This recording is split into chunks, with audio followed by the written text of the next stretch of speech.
And a good way to save money would be to cancel some of Musk's contracts. How seriously are you considering that? Well, we'll take a look at everything. I look at everything. He's got a lot of money. He gets a lot of subsidy. So we'll take a look at that.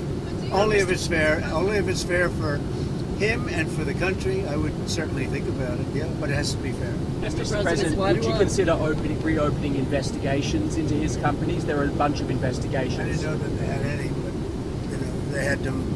I would just let them speak for themselves. I had no idea. Excuse me. I have no idea whether or not they had investigations. What's your view on Elon Musk as of today? I mean, have you heard from him at all? As your Honestly, team? I've been so busy working on China, working on Russia, working on Iran, working on so many.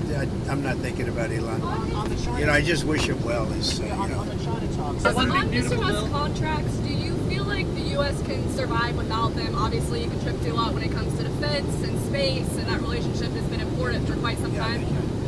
The U.S. can survive without almost anybody. And do you, except me. did you have any concerns about his drug use when he was working for you?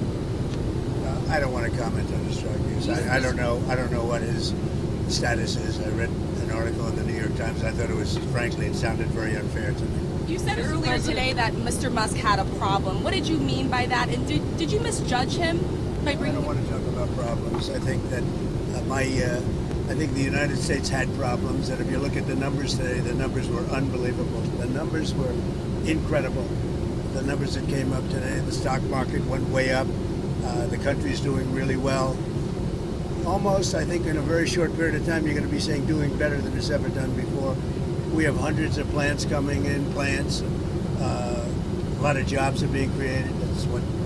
That's what happened this morning. You saw the jobs. And the nice part, they're not government jobs. They're jobs of people coming in and doing other things, including the leisure, hotel and leisures. Good stuff. A lot of good things are happening with our country.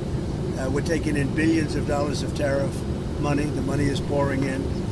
And it hasn't even started yet, really, relatively. We're going to have a very successful country very soon and a very strong bill. Mr. President, you gave Elon Musk, when he left the White House, a key, symbolically, to the White House, to the administration at large. I think that's what would you like him to give that back? No, I don't take things back. No, What about the Tesla? I gave him a key. He tried very hard.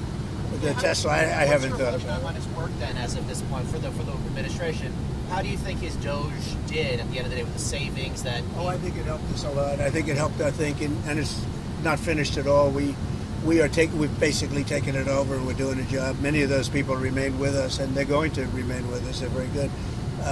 It's terrific. We saved, hundreds of billions of dollars. It's terrific, and it's going further. I mean, I'd give you the answer actually at the end of 2 years, because a lot of it is out into the future.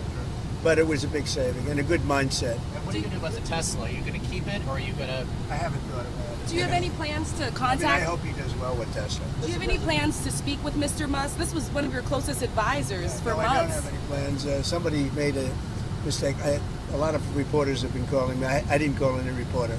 A lot of reporters, they ask me the same question. No, I don't. I'm not even thinking about that. There apparently were these efforts. This is what I read, to bring you and Elon back together. So those efforts where are they? No, there are efforts. I mean, I've been asked about it, but I'm not really interested in that. I'm really interested in the country and solving problems, including war problems in very far away lands. A lot of people being killed. When I left, we had no problem. We didn't have wars. We defeated ISIS 100%. Iran was broke. There was no Hamas problem. There was no Hezbollah problem. Israel wouldn't have happened, in other words. Russia, Ukraine wouldn't have happened. We had no inflation. And by the way, we have no inflation now. And if we had a good Fed chairman, you would lower rates. And you know what? If inflation happened in a year from now or 2 years, let them raise rates.